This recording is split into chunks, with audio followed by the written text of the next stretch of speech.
Here's some of the stories trending this week at NASA.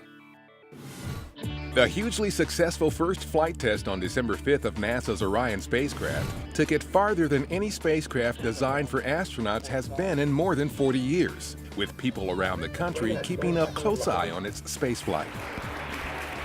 The two-orbit 4.5-hour trip into space, designed to test many of Orion's systems critical to crew safety, concluded with the capsule's splashdown in the Pacific Ocean about 600 miles southwest of San Diego and recovery by a team of NASA, U.S. Navy, and Lockheed Martin personnel aboard the USS Anchorage.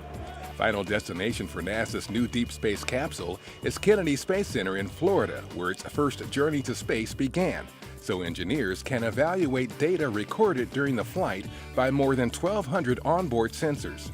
Orion will open up the space between Earth and Mars for exploration by astronauts and testing of the capabilities and technologies needed for future human missions to Mars.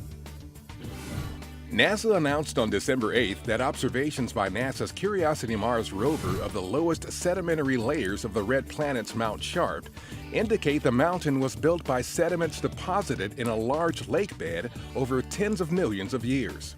This working interpretation implies that ancient Mars had a climate that could have produced a series of long-lasting lakes at many locations, much larger and longer lasting than any previously confirmed by close-up investigation on Mars.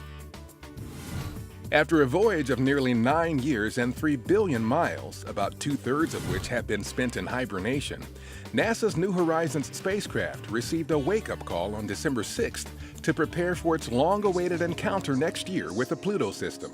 It's been a long road, and getting from there to here. New Horizons, which woke to the song Where My Heart Will Take Me, is currently more than 2.9 billion miles from Earth. Its voyage to Pluto will be the farthest any space mission has ever traveled to reach its primary target. A test article of a futuristic hybrid wing body aircraft was unloaded December 11th for evaluation at Langley Research Center. The uniquely shaped fuselage cross-section, manufactured by Boeing, is made from a low-weight, damage-tolerant stitched composite called Pultruded Rod Stitched Efficient Unitized Structure, or Perseus, which will enable new developments in unique aircraft shape and design.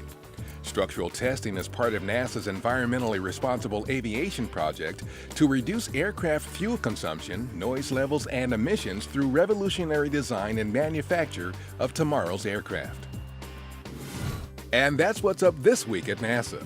A programming note: starting December 19th, we'll air the special 2014 This Year at NASA Year in Review.